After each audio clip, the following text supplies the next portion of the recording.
If you're a founder building a personal brand on LinkedIn, you only need four types of content. That's it. And today I'm going to show you exactly what those four types are, why each one matters, how I use them with the founders I work with, and what happens when you get this right.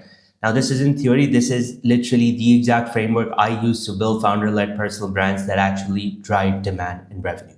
Now, before we get into the four types, you need to understand what I call the content archetype.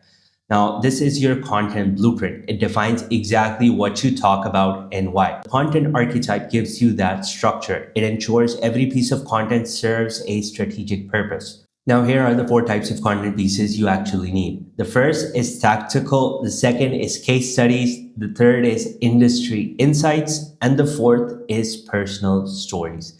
Each one does something specific. Let me show you how. So the first type is tactical content. This is actionable advice your audience can use immediately. This is the how-to content, the frameworks, the breakdowns. This brings people in. When someone sees a tactical content that's immediately useful, they think this person knows what they're talking about. It establishes your expertise without having you trying to say or having to say, I'm an expert. So here's exactly what I do with founders. I extract their tactical knowledge through content calls. I ask them, how do you approach X? What's your framework for Y? Walk me through your process for Z. And then I turn their answers into posts that demonstrate their expertise. An example of tactical content piece could be, here's the 3-step process I use to qualify high-ticket clients. The framework I follow when building a founder-led content strategy. Or, how I structure LinkedIn profiles to work as landing pages. You see what happens as a result? People start seeing you as someone who actually does the work, not just talk about it. This builds credibility fast. Now, the second type of content is case studies. So stories of specific outcomes you've delivered, not just the we help them grow, kind of thing, but actual like before and after transformations. This just helps you prove you can deliver. Because see, anyone can give advice, but not everyone can show results. So case studies are social proof in story form. And stories stick in people's minds way longer than statistics. What I like to do is, I like to help my clients, tell their stories in a way that's compelling, but not performative. I focus on where would the client started, what we built for them, what changed as a result. No vanity metrics, no we got them X amount of followers or X amount of impressions, just real business outcomes, better clients, shorter sales cycles, higher close rates, all of these things. A few examples, let's say from my side could be, here's what happened when we repositioned a founder's LinkedIn from accessible to selective. So you see what happens when you start posting these kinds of case studies as stories. People see proof. And not only that, they start to think, if this worked for someone like me, it can work for me as well. And this moves them from the curious stage to more seriously considering working with you when they're actually ready. And here's the thing, stories connect buyers on an emotional level. They see themselves in the transformation, and that's powerful. The third type of content is industry insights. Now, this is basically your take on trends, changes, what's happening in your space. And this is where you share your perspective on the industry you operate in. Because this just positions you, or this just helps position you as someone who sees what others miss. You're not just executing, you're thinking strategically about the landscape. And it shows you're paying close attention more than others, and you are definitely ahead of the curve.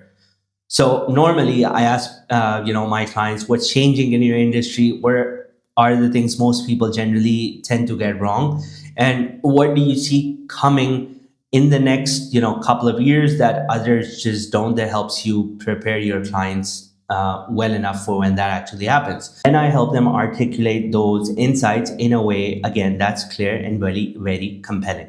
So you see, after you post these kind of content, what actually happens from in the buyer's mind?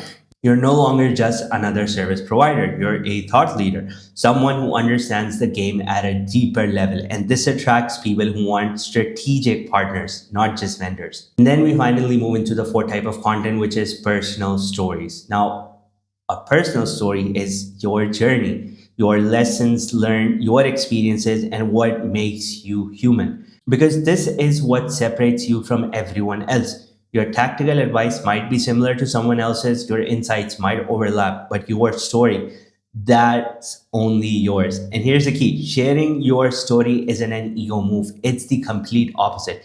It shows you're human just like them, and it gets their guard down. It builds trust on a deeper level because they see themselves in your journey. So, what I like to do is I help founders share their stories in a way that's authentic, not performative. We focus on the turning points, the decisions that shaped who they are today, the lessons they learned the hard way, and what was that exact moment that made them switch into running their own business. A few examples from my side for this type of content could be why I left a top corporate job to build this business, or what happened when I stopped chasing referrals and started building a personal brand. So why this type of content is so important: people connect with you as a person, not just a service provider. They think this person gets it. They've been where I am. And that emotional connection is what moves people from followers to clients. Now, here's a quick pro tip. Most people do not have an introduction post on their profile. You need to understand that you need to reintroduce yourself every 4 to 6 months to your audience, to your new connections. So every founder I work with, we post an introduction that covers their background, where they came from, their aha moment when they realized what they wanted to build and what they actually do today. Because see, you're constantly gaining new connections. They don't know your story, they don't know your background. This introduction post just humanizes the brand. It gives context to everything else you post. And here's the key: we pin it to the top of the profile for a couple of weeks. And that way, when someone lands on your profile, they immediately understand who you are. Then, of course, we unpin it and let it live in your feed. It continues to get engagement over time because new people actually do keep discovering it. Now, let me show you how I actually implement this for the personal brands that I work on. For the first 100 days, the goal is simple: post 100 consecutive days following the exact cycle of these 4 content types. So tactical posts, case studies, we have industry insights, and we have personal stories. The formats, I tend to play around with them. We have carousels, polls, static posts, text posts, selfie videos, pictures with client meetings, behind the scenes, any public appearances, any podcasts, possible screenshots of conversations or emails, lead magnets, with templates to get in more traction. Because see, the goal isn't perfection for these 100 days, it's momentum. You're testing what resonates, you're seeing what your audience engages with, and you're building a library of content. Now, what happens after those 100 days? You have the data, you know what works. Maybe a format of case studies gets the most engagement. Maybe a format of tactical posts drives the most profile visits. And maybe one format of your personal story gets the most comments. So now what you do is you double down on what's already working on the formats. Remember, the 4 post style, that stays the same. But the templates or the formats in which those 4 content types are being posted, the ones that are working, that's what you double down on. And those that didn't perform well, you change, you make adjustments, and then we run this cycle again. This is what becomes your foundation going forward. And here's something most people just don't realize. All your previous content engagement, it compounds over time. Someone might see your post today, not engaged, but they do remember it. Then they see another post next week, and then another. So by the 5th or 6th touch point, they start trusting you. And by the 10th, they're ready to have a conversation. That is the compounding effect. So what does this actually look like when you get it completely right? You're no longer wondering what to post. You have a clear structure. You're posting consistently, not because you're forcing it, but because you have a system. Your audience starts engaging more. They comment, they share, they send you messages. Profile visits go up, connection requests come in, and people start reaching out, asking to work with you. Here's the key: you're not chasing. They are coming to you because your content has done the work.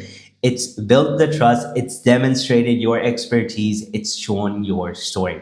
And by the time someone books a call with you, they already know who you are, what you do, and why you're the right fit. That's what a strategic content engine does. And that's why these 4 types of content that I gave you just now are the foundation of your entire content strategy. Literally, that's it. That's the system. So if you're an established founder or an executive who wants to build a personal brand that drives demand, this is your starting point.